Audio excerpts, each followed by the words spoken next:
and we are to dip it in that blood, and then we are to paint it on the doorpost and on the lintels of our house. And when the angel comes over the land that night, when he sees the blood, he will pass over and will not kill anyone in that house.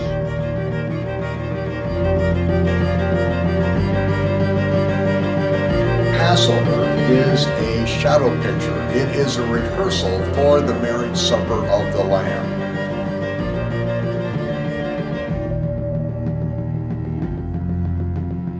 Every aspect of the spring feast of the Lord was fulfilled by the Messiah when he performed the specific details that were embedded in the temple service established by King David.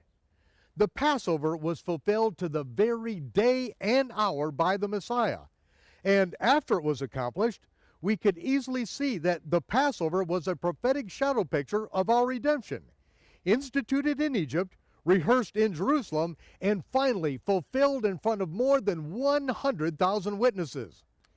When Moses received the Torah at Mount Sinai, Israel was instructed to never sacrifice the Passover lamb inside the gates of their own cities, but they were to go up to the place where Yahweh would put his name, and that is where Israel would keep the rehearsal of the Passover. The spring feast begin with the selection of the Passover lamb on the 10th day of the month of the Aviv barley. The first part of the feast culminates on the night of the 15th, when the flesh of the Passover lamb is eaten. The weekly Sabbath then launches the Bikurim harvest as the sun sets, and the counting of the Omer begins the 50-day preparation for Shavuot, or the Feast of Weeks, also called Pentecost from the Greek word for 50th. At the end of the Feast of Unleavened Bread, another high Sabbath closes the feast at the time when Israel passed through the Red Sea on dry ground. All of the details in the Feast of the Lord are prophetic shadow pictures of good things to come. And if we will but stop and look, we will see the hand of the Almighty as it is revealed in every generation. This is the holy rehearsal, the holy convocation. This is the paradigm shift for which you have been waiting an entire lifetime. Yes, you have heard the Spirit knocking on the door, trying to wake you up, and now you have heard the call. Leave your Western Gentile mentality behind as we explore the scriptures from a Jewish, or more accurately, a Hebraic perspective. This is the paradigm shift for which you've been waiting an entire lifetime. This is Passover, one of the feasts that we're told to keep forever. And I don't think there's a single person here that needs a dictionary to tell them what the word forever means, because these are, as Shaul, Paul says in the Brit Hadashah, the New Testament, that these are prophetic shadow pictures of good things to come. If we do not understand the spring feast of the Lord, we will never understand the Gospels, because the first four Gospels detail how the Messiah fulfills the spring feast of the Lord, and the fifth Gospel, the book of the Revelation, shows how the Messiah will fulfill the fall feast of the Lord. The feasts are the mechanism whereby the Almighty has told the end of time from the very beginning, and we are here to celebrate Passover together. As people have gathered from around the world, we are restoring the Hebrew roots of the faith once delivered to the saints. We are shedding the pagan sun god worship we inherited from Constantine, and we are going back to the faith once delivered to the saints, and that is this weekend, and that's what it's all about.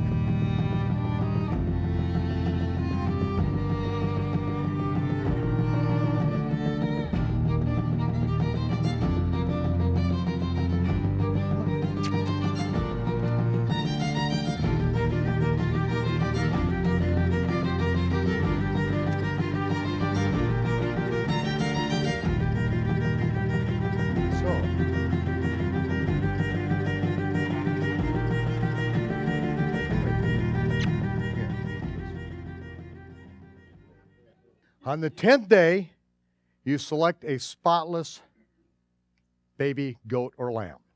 You bring it into your house for 4 days. You groom it. You pet it. It's part of the family.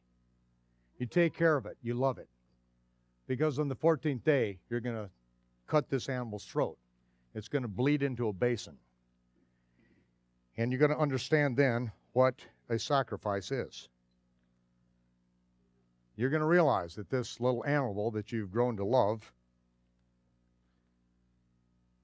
is dying in your place. And that's the only way out. If you do not have the blood of the Lamb on your doorpost and lintels, he will not pass over you. And in the land of Egypt, all of the firstborn will die. And from this time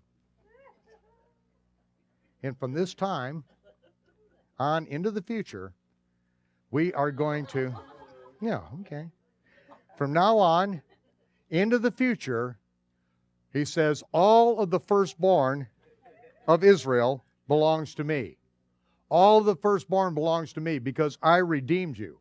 And all the firstborn belongs to me.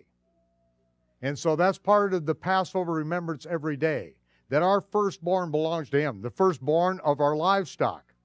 If this were the firstborn, then this animal would be sacrificed.